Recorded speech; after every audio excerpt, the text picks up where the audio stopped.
하나님 감사합니다.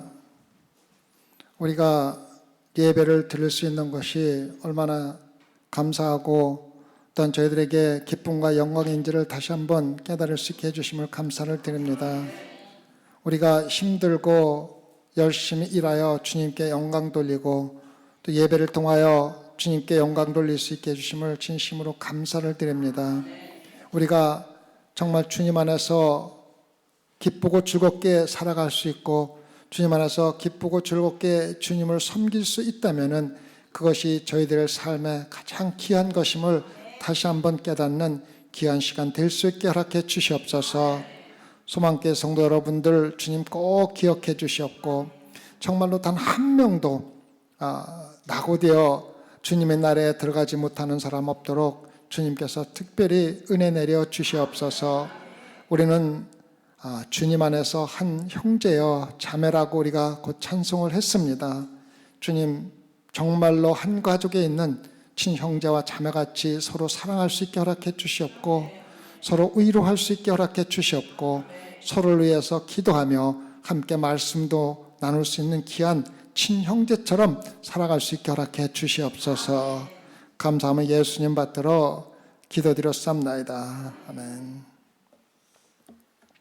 오늘 말씀에서 예수님께서 명절 중간에, 명절은 초막절을 이야기하는 것입니다. 중간에 성전에서 사람들을 가르쳤다고 기록하고 있습니다.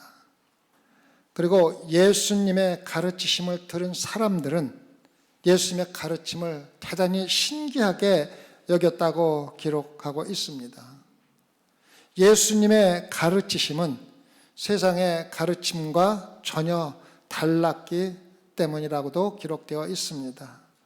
오늘 말씀을 통해서 여러분이 예수님의 가르치심은 세상의 가르침과 어떻게 달랐는가 이것을 꼭 마음속에 새겨둘 수 있는 기회가 되기를 부탁을 드리겠습니다.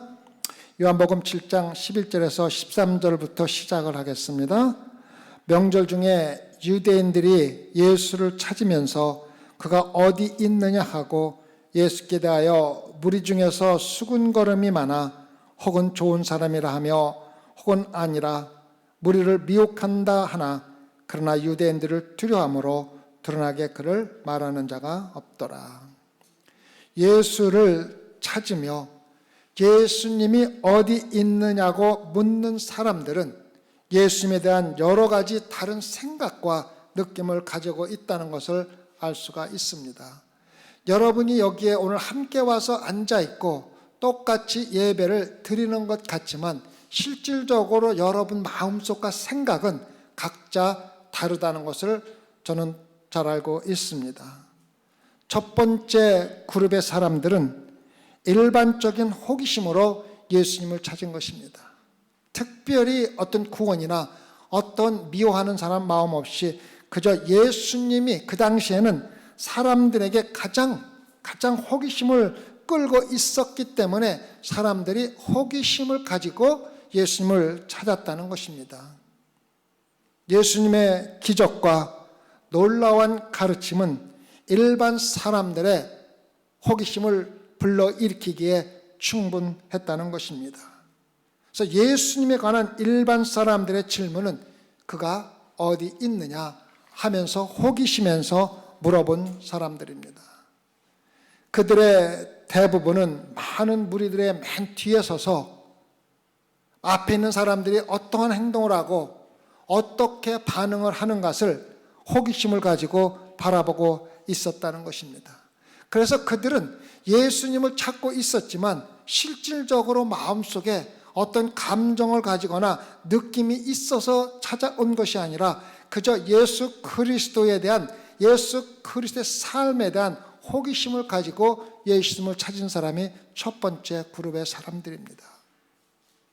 두 번째 사람들은 사람들을 미혹한다고 말하면서 증오하는 마음으로 예수 그리스도를 찾은 사람입니다. 특히 유대인들은 증오하는 마음으로 주님을 찾고 있었다는 것을 여러분과 저는 정말 잘 알고 있습니다. 그들은 예수님을 증오하며 어떤 때는 정말 예수를 죽이고 싶은 감정을 가지고 있었습니다. 그리고 결국은 예수님을 십자가에서 죽였다는 것을 여러분과 저는 잘 알고 있습니다. 세 번째 부류의 사람들은 예수가 좋은 사람이라고 생각하며 진실한 사랑으로 예수님을 찾았던 사람들입니다. 이러한 느낌을 가진 사람들은 불과 몇 명에 불과했지만 일반적으로 적대적인 예수에 대해서 적대감을 많이 가지고 있는 군중 속에서 정말 주님을 사랑하는 마음을 갖고 예수님을 찾았다는 것입니다. 내 삶을 바꿔주신 주님, 내 아들과 딸들을 고쳐주신 분, 은혜와 진리가 충만하신 인자하신 예수 그리스도를 찾기 위해서 예수 그리스도가 어디 있냐고 물었다는 것입니다.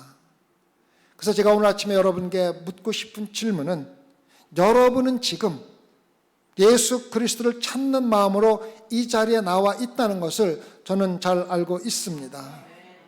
하지만 어떠한 생각과 감정을 가지고 예수님을 찾느냐는 것입니다. 아무런 감동이나 느낌 없이 단순한 호기심을 가지고 이 자리에 나와 있습니까? 아니면 어떤 사람은 예수님에 대해서 적대적인 감정을 가지고 이곳에 나와 있습니까? 아니면 정말 예수 그리스도를 나를 구원해 주기 위해서 십자가에 돌아가신 예수 그리스도를 진심으로 사랑하는 마음으로, 간절히 구하는 마음으로 이 자리에 나와 있는지를 여러분 자신이 대답해 보라는 것입니다. 우리가 어떠한 동기와 의도를 가지고 예수님을 찾는 것이 중요한 것이지, 단순히 성전에 앉아서 예수 그리스도를 찾았다는 것이 더 중요한 것은 아니라는 것입니다. 진실된 믿음으로 그가 어디 있느냐고 묻는 자에게는 복이 있다고 말씀하셨습니다. 주님께서 그들의 모든 영적인 욕구를 만족시켜 줄 뿐만 아니라 그들에게 마음의 평안과 기쁨과 행복을 주시는 분이 바로 예수 그리스도라는 것을 믿고 진심으로 사랑하는 마음으로 예수 그리스도를 찾으시기를 부탁을 드리겠습니다. 요한복음 7장 14절에서 16절 말씀입니다. 이미 명절의 중간이 되어 예수께서 성전에 올라가사 가르치시니 유대인들이 기여겨 가로되 이 사람은 배우지 아니하거늘 어떻게 그를 아느냐 하니 예수께서 대답하여 가르사대 내 교훈은 내 것이 아니요 나를 보내신 이의 것이니라. 어떠한 의도를 가지고 예수님을 따랐던 상관없이 예수님을 따랐던 모든 사람들은 주님의 가르치심을 신기하게 여기며 다른 어떤 선생과도 비교할 수 없는 분으로 여겼다고 기록되어 있습니다. 예수님의 가르치심은 세상의 가르침과 어떻게 달랐습니까? 이 말씀에 대해서 여러분 관심을 가지고 깊이 묵상하는 마음으로 말씀을 들으시기 바랍니다. 첫째, 예수님은 평범한 사람들에게 하나님을 따를 수 있는 기회를 주신 분입니다. 아주 평범한 사람들, 보잘것없는 세상으로 버림받은 사람들에게 하나님을 따를 수 있는 새로운 신앙적인 모습을 가르쳐 주셨다는 것입니다. 예수님께서 성전에서 가르치기 시작했을 때 종교는 세상 사람들에게 깊은 영향을 주지 못할 때였습니다. 사람들은 교리와 이론에 불과한 종교에 정말로 영적으로 육적으로 지치면서 어렵게 종교 생활을 할 그때였습니다. 예수 그리스도께서는 종교는 단순히 교리가 아니라 영원한 생명이라고 가르쳤다는 것입니다.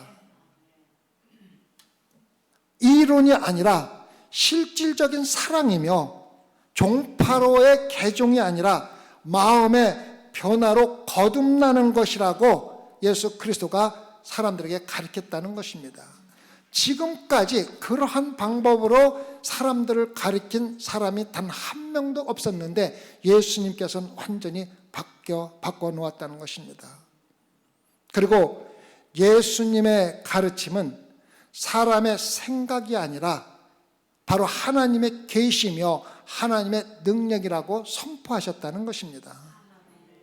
그래서 절망 속에서 백성들이 무익하고 혐오스럽다고 여겼던 종교를 주님은 사람들로 하여금 영원한 생명에 대한 소망과 기쁨과 즐거움을 느끼는 일반 사람들 누구나 믿을 수 있는 하나님의 종교로 만들었다는 것입니다. 기독교는 단순한 교리를 배우는 것이 아니라 영원한 생명을 주는 종교라는 것을 마음속에 다시 한번 새길 수 있기를 부탁을 드립니다. 두 번째는 예수님은 사람들에게 단순한 교훈을 가르친 것이 아니라 마음과 생각을 바꾸도록 가르쳤다는 것입니다. 우리가 사람들에게 옳은 교훈을 가르치는 것보다는 올바른 생각을 하도록 가르치는 것이 더욱 중요하다고 예수님이 가르쳐 주셨다는 것입니다. 사람들에게 옳은 일을 하도록 가르치고 그 사람들이 내가 가르친 대로 옳은 일을 하고 순종할 것이라는 보장이 전혀 없다는 것입니다. 그러나 여러분이 사람들에게 올바른 양심을 가지고 선한 것을 추구하도록 그들의 생각 자체를 바꾸어 줄 수 있다면 그들이 스스로 생각해서 하나님께서 가르친 모든 말씀을 지속적으로 순종하게 될 것이라는 것입니다. 여러분이 여기 앉아 있는 것은 예수님의 교훈을 듣기 위한 것이 아니라 여러분의 마음과 생각을 예수님의 가르친 대로 바꾸어 주기 위해서 여기 있다는 것입니다.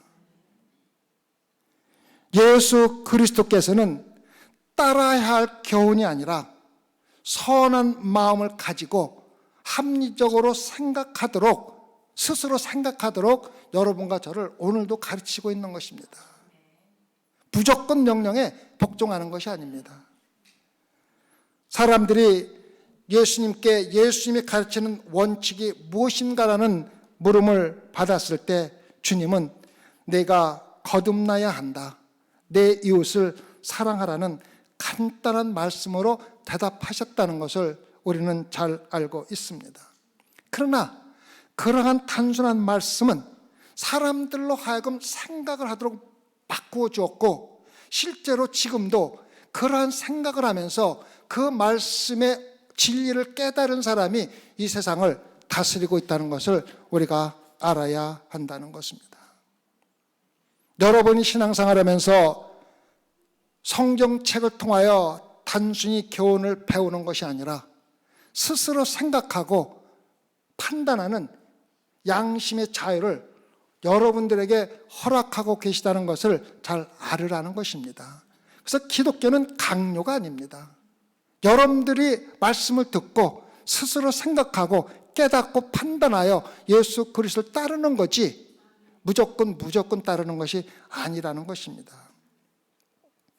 그래서 예수님의 가르치심은 사람들에게 단순한 성경 지식을 더하여 주는 것이 아니라 생각 자체를 바꿔주시는 하나님의 능력이라는 것입니다.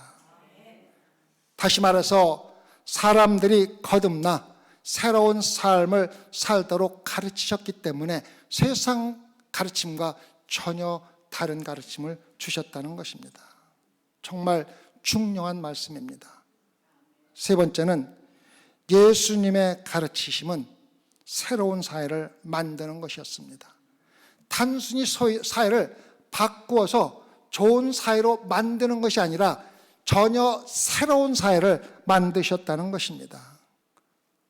예수님은 사람들에게 서로 사랑하라, 서로 섬기며 서로 나누어야 한다고 가르친 적이 없습니다.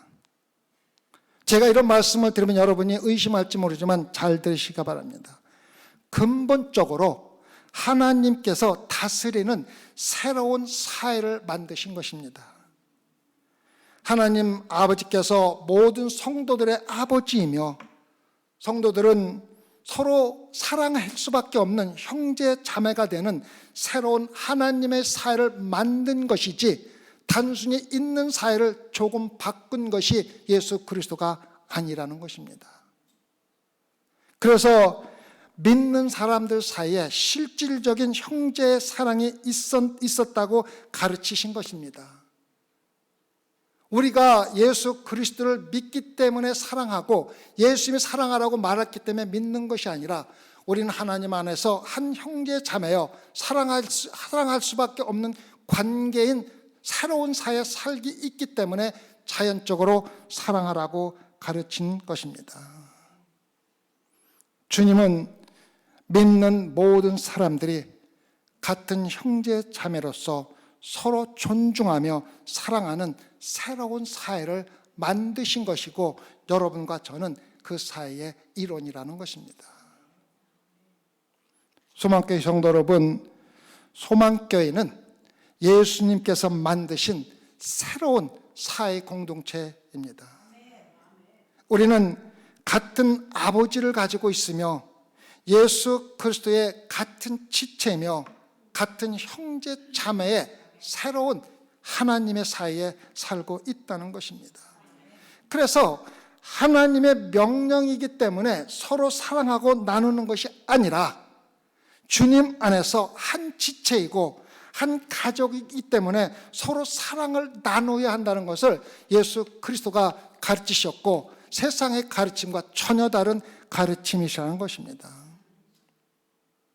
여러분이 예수님의 이러한 가르침을 진심으로 이해할 수만 있다면 사랑하는 마음으로 서로 위로하고 나누며 기쁨과 즐거움으로 함께 신앙생활을 할 수 있는 예수님이 창조하신 예수님께서 만드신 새로운 사회의 일원이 될 수 있다는 것입니다. 이러한 새로운 사회의 구성을 통하여 주님은 사람들에게 새로운 소망을 불러 일으키셨습니다. 주님은 지친 세상에 오셨습니다. 정말 압박을 받고 로마의 통제를 받으며 고통받는 그 사이에서 소수의 거만하고 위협적인 정말 통제할 수 있는 사람들이 사회를 다스리고 있었고 군중들은 일반 백성들은 심하게 짓밟히고 절망 가운데 살고 있었던 그때에 시든 꽃에 물을 주면은 다시 살아나듯이 산 위에 올라가서 산상수훈을 가르치시며 팔복, 새로운 팔복, 새로운 사회가 배워할 새로운 팔복을 백성들에게 가르쳐 주었고 그들 모두에게 새로운 기회가 있음을 알려주었고 정말 새로운 나라, 천국에 대한 소망을 가지고 살게 만들어 주었다는 것입니다. 지금도 예수 그리스도께서 오시는 곳은 어디든지 새로운 소망이 주어지는 것입니다. 영원한 나라에 대한 확신이 없던 사람들에게 영원한 나라를 갈망하며 살도록 확신을 심어준 것이 바로 예수 그리스도의 가르침이고 세상 가르침과 달랐다는 것입니다. 요한복음 14장 2절과 3절에서 내 아버지 집에 거할 곳이 많도다. 그렇지 않으면 너에게 일렀으리라. 내가 너희를 위하여 처소를 예비하러 가노니 가서 너희를 위하여 처소를 예비하면 내가 다시 와서 너희를 내게로 영접하여 나 있는 곳에 너희도 있게 하리라. 이러한 새 나라에 대한 소망을 주셨습니다. 네 번째는 주님은 사람들의 열정을 정말로 귀한 애정으로 바꾸어 주었다는 것입니다. 압제 속에 살던 백성들은 좋은 것에 대한 열정이든 나쁜 것에 대한 열정이든 자기가 가지고 온 열정에 따라 살아가기 때문에 열정은 정말로 대단히 큰 능력을 가지고 있다는 것입니다. 다시 말하면 나쁜 것에 열정을 가지고 있는 사람은 엄청나게 나쁜 일을 할 수가 있고 좋은 것에 열정을 가진 사람은 큰 좋은 일을 할 수가 있었다는 것입니다. 그런데 주님이 오셨을 때는 사람들이 도대체 무엇에 대하여 열정을 가져야 하는지 혼동된 삶을 살고 있었을 때입니다. 주님은 단순한 열정을, 그들이 혼동하고 있는 열정을 정말 고귀하고 거룩한 것에 대한 열정을 가지고 있도록 그들의 마음을 정화시켜서 열정을 정말로 사랑할 수 있는 애정으로 바꾸어 주었다는 것입니다. 예수님은 여러분과 저의 열정을 가장 고귀한 목적을 위해 거룩하게 사용하도록 가르쳐 주고 계신 것입니다. 예수님을 사랑하고 예수님의 영광을 위해 우리의 열정을 사용하도록 여러분과 저의 삶을 바꾸어 주신 분이 바로 예수 그리스도입니다. 그렇다면 이러한 세상과 전혀 다른 가르침의 능력이 어디에서 왔습니까? 어디에서 왔습니까? 예수님의 능력의 비밀은 특별한 언변에 있지 않았습니다. 예수님은 신도 아니고 웅변가도 아니고 철학자도 아니셨습니다. 예수님보다 더 단순하게 말씀하신 분은 없었습니다. 그러나 가장 거룩하고 가장 위대한 진리를 말씀하셨기 때문에 가르침의 능력이 있었던 것입니다. 예수님의 말씀을 통하여 우리는 영원한 진리의 세계가 하나님의 나라이며 주님의 말씀이 바로 하나님의 나라와 일치하고 있었음을 말씀을 통해서 반드시 볼 수가 있어야 합니다. 예수님은 하나님과 자신의 관계, 일반적인 세속적인 삶을 넘은 영적인 세계와 미래 세계와 인간의 미래 삶에 대하여 아주 자연스럽고 분명하게 가르치신 분이 바로 예수 그리스도입니다. 예수 그리스도께서 가르친 진리는 바로 예수님 자신의 성품이었기 때문입니다. 주님은 진리를 가르치셨을 뿐만 아니라 자신이 진리의 근원이며 자신이 곧 길이요 진리요 생명이라고 말씀하셨습니다.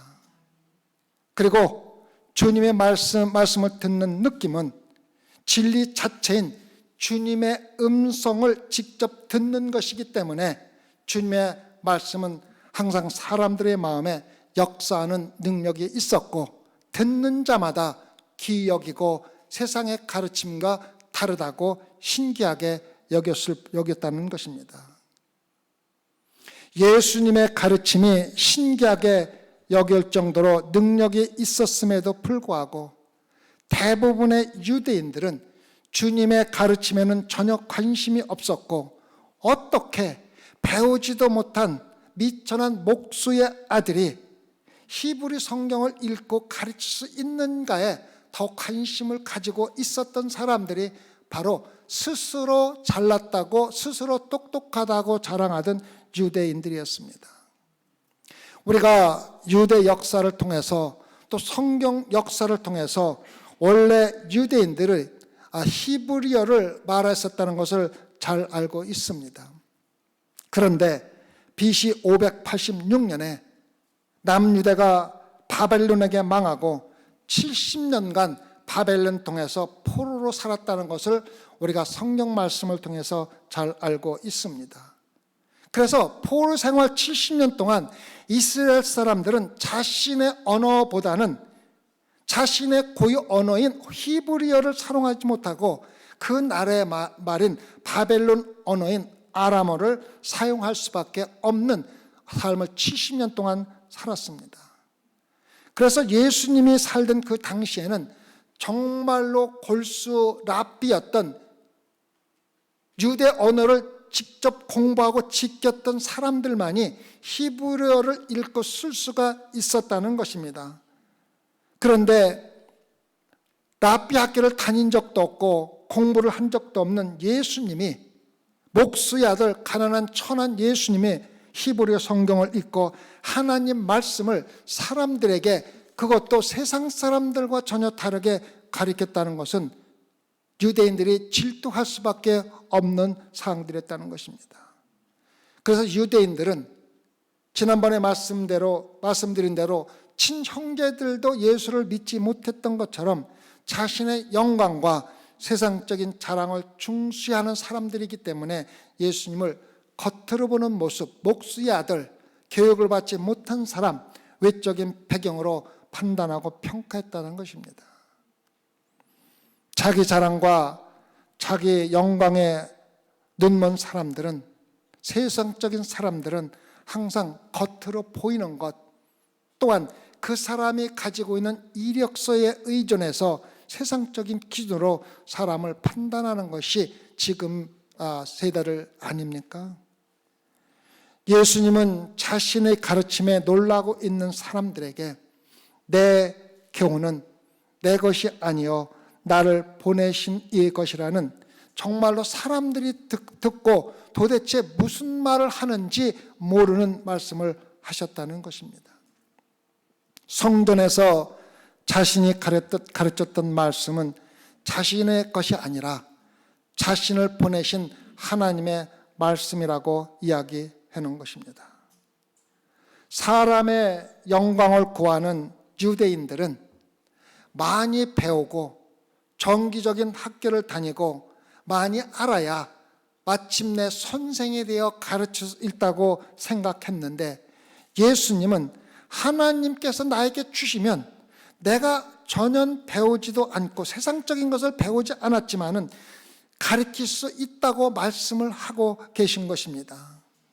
성도 여러분, 이것이 바로 여러분과 제가 믿는 바로 하나님의 은혜의 원리며 하나님 나라의 백성인 성도의 삶의 원칙이고, 여러분과 제가 세상적인 교육과 지식을 받지 못했다 하더라도 하나님으로부터 받는 말씀을 누구에게나 전할 수 있다는 하나님의 은혜의 원리를 가르쳐주고 있는 것입니다.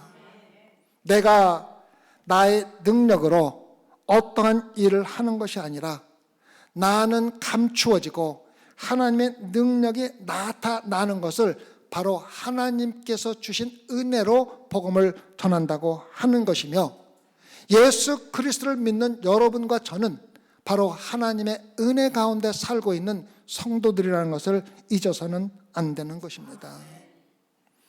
이 세상의 지식은 우리가 노력하면 노력할수록, 많은 시간과 열심을 투자하면 투자할수록 더 좋은 지식을 갖고 더 높은 학위를 가질 수 있지만, 복음은 나의 노력과 열심에 근거하여 주어지는 것이 아니라는 것을 다시 한번 확인해 주고 있는 것입니다.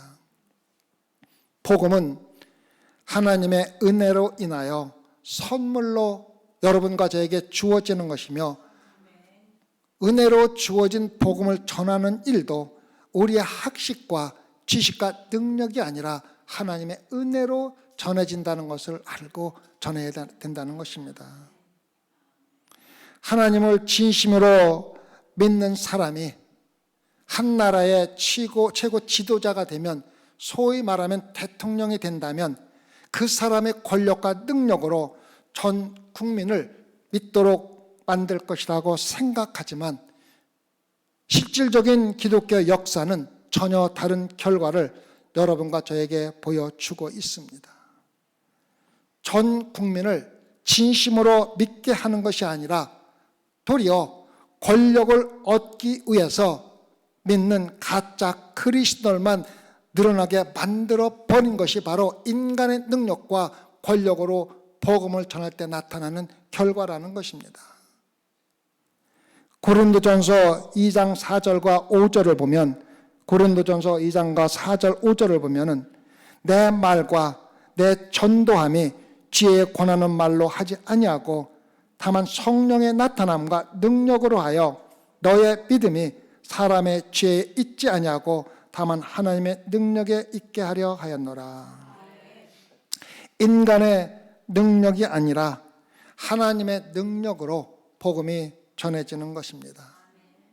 전하는 자의 능력이나 배움의 수준, 권력에 의해 복음이 전해진다고 생각하는 사람들은 절대적으로 잘못되었다는 것을 다시 한번 사도 바울이 자신의 경험을 통해서 알려주고 있습니다.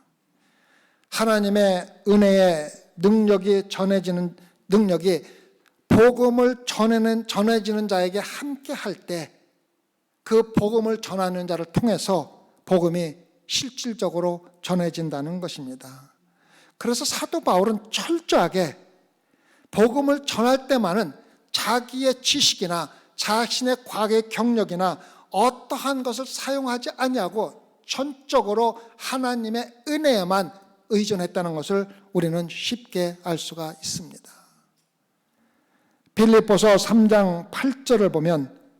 빌립보서 3장 8절을 보면 또한 모든 것을 해로 여김은 내 주 그리스도 예수를 아는 지식이 가장 고상함을 인함이라. 내가 그를 위하여 모든 것을 잃어버리고 배설물로 여김은 그리스도를 얻었기 때문이라고 이야기하고 있습니다. 여러분과 제가 잘 알다시피 당시 최고의 학파였던 가말리아의 문에서 공부를 했던 사도 바울은 복음을 전하는데 자신의 모든 지식을, 심지어는 성경을 아는 지식까지도 해로 여겼을 뿐 아니라 심지어 배설물로 여겼다는 것입니다. 하나님의 복음은 전하는 자를 통하여 하나님의 능력으로 전해지는 것이지 전하는 자의 능력으로 전해지는 것이 아니라는 것을 여러분과 저는 분명히 깨닫고 예수 그리스도의 능력으로 복음을 전해야 한다는 것입니다. 성도는 하나님의 능력을 의지하고 자기 자신은 완전히 부인하는 하나님의 은혜의 원리대로 복음을 전하고 하루하루 살아가는 신앙생활을 해야 한다는 것을 다시 한번 확인시켜주고 있습니다. 이는 내 것이 아니라 나를 보내신 이의 것이라는 예수님의 말씀은 예수님이 하나님의 아들로 이 땅에 오셨지만 자기를 완전히 부인하고 하나님의 영광 그리고 하나님께 대한 절대적인 순종과 의뢰를 여러분과 저에게 예수 그리스도를 따르는 자들에게 가르쳐주고 있는 것입니다. 그래서 믿는 성도들도 내 것이 아니라 나를 보내신 예수 그리스도의 것을 전하면서 나 자신을 완전히 부인하는 것이 가장 중요하다는 것입니다. 이제 요한복음 7장 17절을 보면 사람이 하나님의 뜻을 행하려 하면 이 교훈이 하나님께서로 왔는지 내가 스스로 말함인지 알리라. 소망교회 성도 여러분, 의심하는 사람들은 큰 내적 변화를 통해 신앙적으로 성장할 때까지 예수님을 믿는데 항상 걸림돌을 발견하게 된다는 것입니다. 우리의 이기심과 자만이 믿음의 가장 큰 걸림돌이 된다는 것도 우리에게 알게 해주고 있습니다. 이기적인 사람들은 예수님과 가까워지면 가까워질수록 그 가까워지는 것에 대해서 거북하고 불편한 느낌을 느낀다고 생각한다는 것입니다. 하나님의 뜻을 행하려는 의지가 없는 사람은 믿음이 전혀 없는 사람이며 믿음이 없는 사람은 결코 예수 안에 있는 진리를 발견할 수 없다는 것입니다. 하나님은 하나님의 뜻을 행하고자 하는 사람들, 즉 하나님의 뜻을 행하기 위해서 내가 이 세상에 존재한다고 생각하는 사람들을 항상 찾고 계시며 지금도 그러한 사람들을 찾고 계시다는 것입니다. 믿음으로 하나님의 뜻을 행하려는 마음과 의지를 가지고 하나님의 말씀을 듣는 것이 바로 거룩하고 신성한 하나님의 뜻을 분별할 수 있는 방법이라는 것입니다. 여러분이 성경을 하루 종일 읽어도 그 읽은 말씀대로 살려고 하는 의지가 하나도 없다면 그 읽은 말씀은 소설책을 읽는 것과 전혀 다름이 없다는 것입니다. 파스칼이라는 사람은 사람의 일에 있어서는 우리가 알게 됨으로 사랑을 하지만 하나님의 일에 있어서는 사랑함으로 알게 된다고 말했습니다. 그래서 하나님의 일은 우리가 하나님의 일을 할 때까지 중단하고 기다리는 것이 아니라 이미 우리가 알고 있는 하나님의 뜻을 행하면서 우리에게 주어지는 하나님의 뜻을 알아야 한다고 가르쳐 주고 있는 것입니다.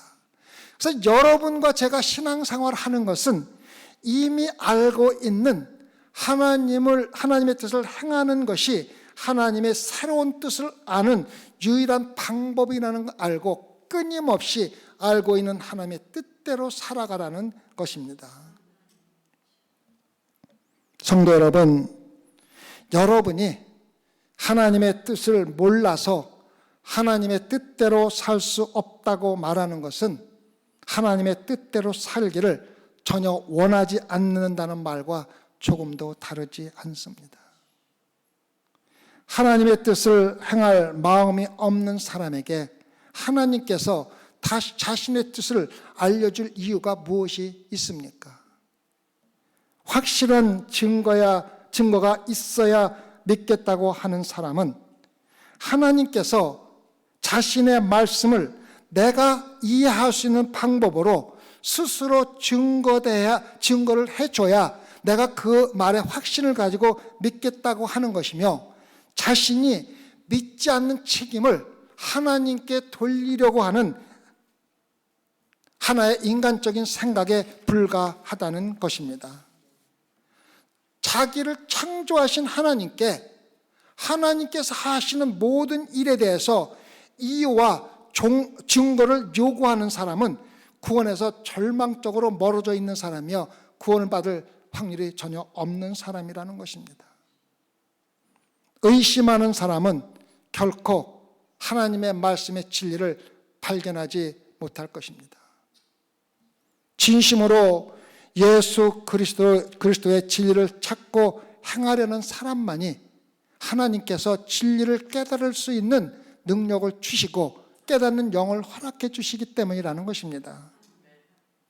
여러분이 기꺼이 진심으로 하나님의 뜻을 행하고자 한다면 자신이 알고 있는 하나님의 뜻에 자신의 삶을 맞추어 신앙생활을 하라는 것입니다.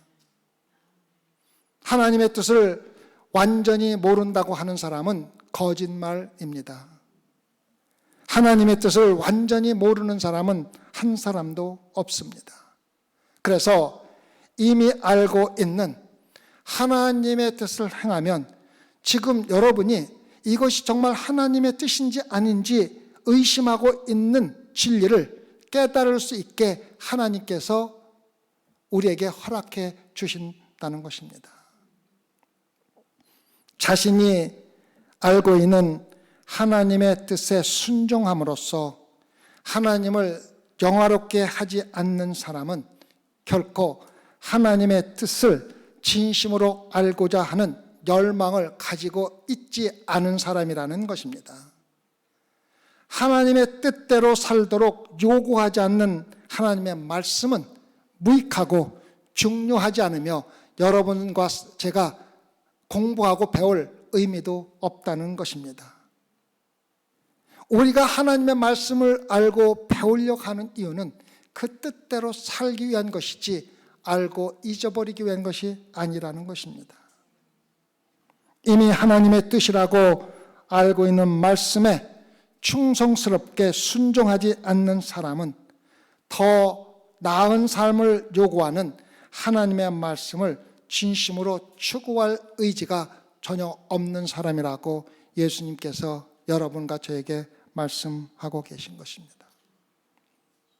소망교회 성도 여러분, 여러분이 진심으로 하나님의 뜻을 행하고자 한다면 그 뜻을 알지 못하도록 방해하는 모든 장애물을 여러분의 삶에서 먼저 제거해야 합니다. 여러분이 기꺼이 하나님의 뜻을 행하고자 한다면 가치가 없는 오래된 습관을 모두 포기할 준비가 충분히 되어 있어야 합니다. 자신이 거룩한 삶을 살기로 결심하기 전에는 거룩한 삶을 사는 데 필요한 성령의 능력이 여러분을 절대로 도와줄 수가 없다는 것입니다. 성령이 우리의 연약함을 도우시며 우리 속사람이 그 성령의 능력으로 말미암아 강건하게 될 수 있다는 하나님의 말씀을 진심으로 믿는 사람은 하나님의 말씀에 순종할 수밖에 없고, 또한 순종할 때 하나님의 뜻대로 살려고 할 때 반드시 성령의 능력을 경험하는 귀한 체험을 할 수가 있게 해준다는 것입니다. 여러분이 성경의 진리를 깨닫지 못하고 있다면 그것은 하나님의 계시가 충분하지 않거나 여러분이 성경적인 지식이 부족함이 아니라는 것입니다. 그 이유는, 성경의 진리를 깨닫지 못하는 유일한 이유는 그 말씀을 행할 의도가 전혀 없기 때문이라는 것입니다. 성경의 진리를 행하여 하나님의 영광을 구하는 삶을 사는 성도들은 하나님의 말씀을 깨닫지 못할 수가 없다는 것이 바로 예수 그리스도의 가르침입니다. 그래서 믿거나 믿지 않는 것은 여러분과 저의 선택이며 자신의 믿음에 대한 모든 책임은 온전히 여러분과 저에 있다는 것을 알고 하나님께 나의 믿음에 대해서 책임을 전가하는 그러한 어리석은 생각은 하지 말라는 것입니다. 요한복음 7장 18절 말씀입니다. 스스로 말하는 자는 자기 영광만 구하되 보내신 이의 영광을 구하는 자는 참되니 그 속에 불의가 없느니라. 하나님의 이름을 부르면서도 자기 영광을 구하는 자들은 절대 복음을 깨닫지 못한다고 다시 한번 확인시켜주고 있습니다. 자기의 영광이 아닌 보내신 이, 즉 하나님의 영광을 구하는 자들은 자기의 욕심이 아닌 하나님의 뜻을 행하려 하게 되고 그들은 예수님의 복음을 반드시 깨닫게 된다는 것을 알려주고 있습니다. 제가 이렇게 긴 시간 동안 전하는 하나님의 말씀을 여러분이 듣고 있을 때 듣고 깨달은 말씀대로 살겠다는 마음을 가지고 들은 사람이 있다면 그 사람은 반드시 하나님의 말씀이 그들에게 나타나서 하나님의 능력이 그들이 말씀대로 살아가도록 도와준다는 것입니다. 그러나 여러분들이 그저 말씀으로만 들었다면, 행할 의지가 전혀 없었다면 그 말씀의 능력은 여러분에게 없을 것입니다. 하나님의 말씀을 듣고 행하는 자에게 하나님의 능력이 나타나는 것을 믿으시기 바랍니다. 기도합시다. 우리가 아무리 오랫동안 말씀을 듣고 말씀을 배우고 공부한다 할지라도 그 말씀을 행할 의지가 없이 배운다면 그것은 세상의 지식과 조금도 다를 것이 없습니다. 소망교회 성도들에게 듣는 말씀을 듣겠다는 마음을 먼저 허락해 주시옵소서. 그리고 말씀을 듣고 행할 때 또 다른 말씀을 깨달을 수 있는 능력도 허락해 주시옵소서. 또한 연약한 몸으로 말씀대로 살려고 노력할 때 성령의 역사로 그들의 마음을 강건하게 하여 주시옵고 능력대로 살아갈 수 있도록 주님의 친히 도와주시옵소서. 그리하여 나의 영광이 아니라 하나님의 영광을 나타나는 참된 소망교회 성도들로 삼아 주시옵소서. 감사하며 예수님의 말씀 이름으로 기도드렸사옵나이다. 아멘.